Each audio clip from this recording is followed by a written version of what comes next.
Big changes across the country as we see what I call a parade of storms showing up on the models. Take a look at this. Of course, we've got some snow going into the Northeast, but a significant winter storm is starting to show up here in the mid-range. And we're talking about conditions possibly going downhill as early as this upcoming weekend, Saturday, Sunday, into Monday. And some of that snow, at least on the models, could get heavy in the Northeast. There's some disagreement, plus there's these fantasy storms out there that I like to call it that. I mean, I'm not going to buy into a storm just yet for January 10th, but that's a time frame that clearly needs to be watched. This is the potential on the ensembles. When we get out really far, we're going to talk about this in today's video too. I like to look at the averages, especially really far out. And the ensemble average of at least the chance of having 1 inch of snow, that line is pretty far to the south. I mean, this line right here that I'm drawing is between that 40 and 50% line. So now you're pushing almost a 50% chance of seeing at least an inch of snow down into the Piedmont of North Carolina and pretty far to the south too. Keep in mind, this is just the averages, and take a look at this. There's more confidence growing back here, especially across the plain states. That's a near 80 to 100% chance of seeing close to 3 inches of snow or more. I don't like to say 100%. I don't know that anything was 100% looking out all the way into the weekend, but you can see the confidence definitely growing here, and a lot of snow up into Canada too. Some of that is falling right now. I do want to say welcome to all the new subscribers today. If it's your first time coming by or you're just coming back, thanks for doing so. I'm Travis. I used to be a chief meteorologist on television years ago. I got out of that business, but maybe like you, I found myself looking at these models even once I got out of the business and the industry, and I decided to start making YouTube videos about what I think is going on in the weather. So if you'd like to subscribe, if you'd like to get this type of info, please hit the bell for those notifications, subscribe, and come back. Okay, here's the cold that we're seeing, and then we're going to dig into that precipitation a little bit more. Your polar vortex up here. What we're going to see is a piece of this cold air, or polar vortex, if you will. Honestly, it's just a chunk of cold air right there. Look at it dropping south as we head into next week. This could be some really cold air. You know, the models have really backed off on the intensity of it, but still, nonetheless, this is really impressive looking compared to where we are right now. So we're going to really tap into that Arctic air as we head into the next week, and then especially the following week. My mind has not changed about that. Let's take the European out. So we've got this rain and snow moving here through the Great Lakes into the Northeast. That's going to put some light accumulations down. And by the way, stick around. We're going to dig into all of the details regionally in just a moment. But I want to take a quick national look at what's going on. Here comes our storm into the West Coast. That's going to bring some rain and snow first here to the Cascades and some snow also into the Northeast. Now, the lake effect also is going to be really howling here as winds pick up out of the Northwest. We've got quite a bit of snow falling too downwind of the unfrozen lakes. As we head into Thursday and Friday, quiet across the southeast, and then here comes the moisture moving into the west with that rain and snow and cold Canadian high pressure building in. It's Arctic too. On the north side of that, some snow breaking out from Montana down into Nebraska, even South Dakota picking up on some snow. And I think there is some question as to how much snow we get the further west you go. Low pressure starting to develop across the plain states as we head into this weekend, so Saturday into Sunday. And the problem, I think, will be mixed precipitation in the form of sleet and freezing rain on the north side of this. How cold does it get? How deep is that cold air? The European and the GFS both have this system moving through. There's some differences in timing. All of that's going to be ironed out as we get much closer. But be aware that this is shaping up, and it's there on this model run. It's been here yesterday. It was here the day before. And we're starting to see that consensus grow for a significant snow somewhere across the middle part of the country and then moving through the Great Lakes, I think, into the Northeast. Now, the new European does something wild, and this is very typical with almost a Miller B type winter storm. You've got surface low pressure here. As it nears the coast, you start to translate that energy over to that coastal low, and now, boom, you cool down dynamically right here along the coast. So that would mean a quick flip to snow for places like eastern PA, including Philadelphia, New Jersey, New York City, maybe even Long Island. That would be your snow wish granted if that were to happen. And then we turn much colder. Now we're out into fantasy world. Anything past this point, honestly, is way up in the air. But I can definitely see what's going on in the pattern. You've got this strong trough digging into the southwest, really cold air driving all the way into Texas and right here along the Gulf Coast. The question is, does something develop? Boy, it wants to. And the models really want to do that as that polar air really drops here into the Ohio Valley.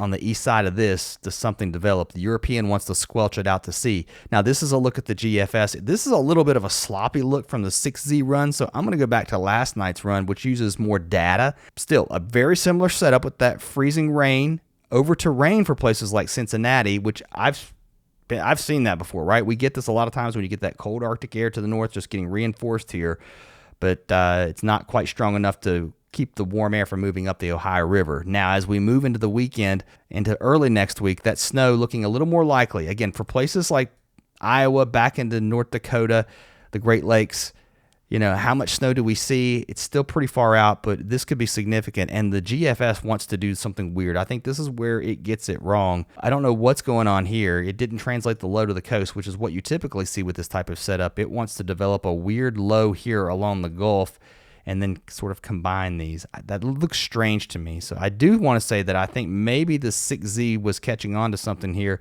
with the translation being a little better with your coastal low. And it's not nearly as strong, so you don't get that dump of snow here into eastern PA. So a lot of uncertainties here, and then the GFS holds that energy back. This all looks weird to me, and that's why when I look at the GFS and go, all right, it wants to blow this major storm up on the East Coast, I think it's messing the first storm up. How's it going to get the second one right? So when you see these pictures on the internet, you see these models on social media, keep that in mind. I mean, this is a blizzard for the Northeast. I'm not buying it yet because there's so much disagreement just with this first storm. I say this all the time. Let's get through the first one, then we'll figure the second one out. But the idea that there's a parade of storms still there. I mean, you're seeing it on the models, and I think even after this, there's more chances. This right here is a look at your potential on the European ensembles, which is what I like to use of seeing these types of snow totals, the 50 percentile. I mean, this is the down the middle look at the averages using multiple model runs. We're talking like 50 or more, and you can see several inches of snow possible here. On the highest end, only about 10% of the models are showing this. But look, the idea that 10% of the European ensembles are putting snow into Georgia has me paying attention. Now, this takes it all the way out through the 11th. If I back this up through what we're looking at through Tuesday, you can see everything to the north. So beyond that, that would be your next potential storm. Again, I'm not buying into snow in Alabama. 10%, if you want to say there's a chance, maybe there's a chance, but it's very low. Okay. We've been surprised before in January, so all you snow lovers, maybe there's a chance for you. All right, here's what we're looking like heading into Monday and Tuesday. We've got the rain exiting the northeast.